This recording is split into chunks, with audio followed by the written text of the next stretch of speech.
একটি sustainable continuous democracy এবং Democratic এনভায়রনমেন্টকে আমাদের নিশ্চিত করতে হবে। বাংলাদেশ জামাত ইসলামী আমরা এই দেশে দুর্নীতিমুক্ত একটি বাংলাদেশ গড়ে তুলব ইনশাআল্লাহ।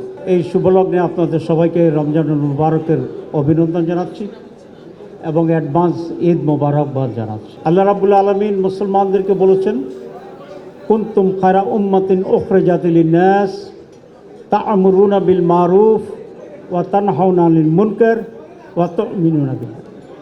বলছে তোমরা শ্রেষ্ঠ জাতি, you are the greatest nation, the highest nation, the noblest nation, the best nation. এবং তোমাদের সৃষ্টি করা হয়েছে লিন-নাস, মানুষের জন্য। এই যে আমরা শ্রেষ্ঠ জাতি, সেই জাতি কিভাবে তৈরি হবে, শ্রেষ্ঠ হওয়ার যে গুণাবলী, সেই গুণাবলী কিভাবে অর্জিত হবে, ইসলামের মৌলিক ইবাদতসমূহ সেই ভার্চুজ এবং কোয়ালিটিসগুলো ইবাদতের মাধ্যমে ইম্পার্ট করে ইনসাইড এ হিউম্যান মাইন্ড। এবং আমরা আজকের রোজা এবং নামাজ ইত্যাদি ইবাদতের মাধ্যমে সর্বোত্তম মানুষ হিসেবে নিজেদেরকে গড়ে তোলার সুযোগ পাচ্ছি। আমি এই জন্য আল্লাহর শুকরিয়া আদায় করছি। সম্মানিত ভাইরা, বিগত আন্দোলনে, সংগ্রামে এবং সকল বড় ধরনের পরিবর্তনে সাংবাদিক সমাজের বিশাল ভূমিকা ছিল, অনেক ত্যাগ ছিল এবং অনেক ঝুঁকিকে বরণ করে নিয়েই তারা এক একটি পরিবর্তনে উল্লেখযোগ্য ভূমিকা পালন করেছিলেন। 5ই আগস্টে সেরকম একটি উল্লেখযোগ্য পরিবর্তন হয়েছিল। কিন্তু আমাদের দুর্ভাগ্য হচ্ছে এই, আমরা 200 বছর ব্রিটিশ বেনিয়ার বিরুদ্ধে সংগ্রাম করে 47-এ স্বাধীন হয়েছিলাম, কিন্তু আমরা স্বাধীনতা ভোগ করতে পারিনি। আমরা 71 সালে হাজার লক্ষ মানুষের আত্মত্যাগ এবং সাগর সাগরে রক্তের বিনিময়ে আর একটি ভূখণ্ড পতাকা দেশ পেয়েছিলাম, স্বাধীনতা অর্জন করেছিলাম, কিন্তু স্বাধীন হই। আমরা 2024-এর 5ই আগস্ট ঠিক সেরকম আত্মত্যাগের এবং বিশাল অসাধারণ অতুলনীয় একটি ঐক্যের মাধ্যমে আমরা দ্বিতীয় স্বাধীনতা পেয়েছি বলে বলছি, কিন্তু 5 এবং 6 মাসের ব্যবধানে মনে হয় সেই অর্জনও কিছুটা ফিকে হয়ে যাচ্ছে।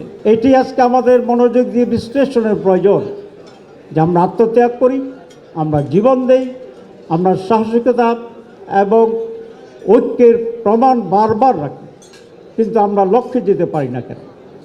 সিঙ্গাপুরের একটি টিম এসেছিল জামাত ইসলামের অফিসে।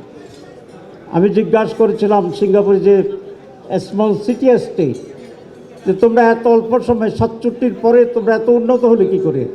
খুব সিম্পল জবাব দিয়েছিল যে আমাদের সৌভাগ্য যে আমরা একটি সৎ এবং যোগ্য নেতৃত্ব পেয়েছিলেন, নেতা পেয়েছিলেন, আপনার সাংবাদিকরা জানেন, তার নাম লি কুইন। আর তার বিপরীতে আমরা বারবার রক্ত জীবন দিয়ে ব্যর্থ হই কেন? কারণ আমাদের দুর্ভাগ্য হচ্ছে আমরা অসৎ এবং কম যোগ্য নেতৃত্ব দ্বারা বারবার প্রতারিত হয়েছে এবং পরিচালিত হয়েছে। আজকে বাংলাদেশে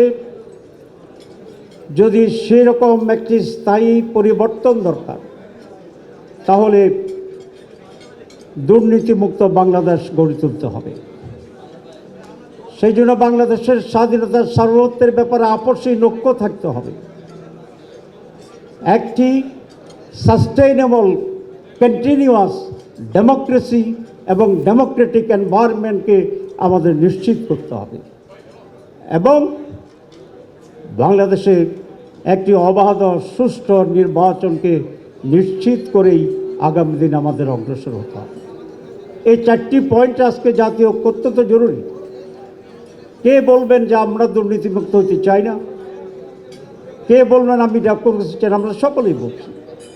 সুতরাং এই 4টি মৌলিক বিষয়, বাংলাদেশের স্বাধীনতার সার্বভৌমত্ব, সাস্টেনেবল ডেমোক্রেসি, ট্রান্সপারেন্ট এবং অবাধ ইলেকশন, করাপশন ফ্রি বাংলাদেশ, একটি এনলাইটেন্ড এডুকেশন বেসড আলোকিত মোরাল বাউন্ড একটি সোসাইটি, এটা যদি আমরা অর্জন করতে পারি, আমরা যে বারবার ব্যর্থ হচ্ছি সেখানে আমাদের সফলতা। বাংলাদেশ জামাত ইসলামী, আমরা এই দেশে দুর্নীতিমুক্ত একটি বাংলাদেশ গড়ে তুলব ইনশাআল্লাহ।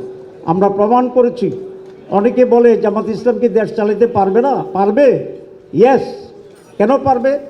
আমাদের দুইজন মন্ত্রী তো ছিল, তারা যেমনিভাবে দুর্নীতিমুক্ত ছিল তেমনিভাবে অত্যন্ত যোগ্যতার সাথে মন্ত্রণালয় চালাতে পারছে।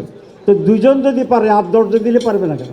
2, জামাত ইসলামী বাংলাদেশে একটি ওয়েলফেয়ার স্টেট করতে চায়, কল্যাণ ধর্মী একটি রাষ্ট্র করতে চায় এবং একটা হারমোনিয়াস সোসাইটি গড়ে তুলতে চায়, একটা education learning based environment culture তৈরি করতে চায়।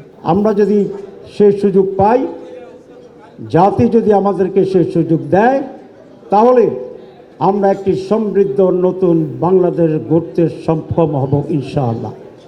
সাংবাদিক বন্ধুরা, আপনারা থার্ড স্টেট নেন, সাংবাদিকেরাই যদি ঐক্যবদ্ধভাবে সত্য প্রতিষ্ঠার সংগ্রামে একাকার হতে পারে, যে আমরা যাহা সত্য তাই লিখব, যাহা সত্য তাই বলবো, যাহা মিথ্যা তাই লিখব, যাহা মিথ্যা মিথ্যা বলবো। কারণ আপনাদের কলম হাজার লক্ষ মানুষের কাছে চলায়। আসুন সত্যের সংগ্রাম আমরা একাত্ম হই।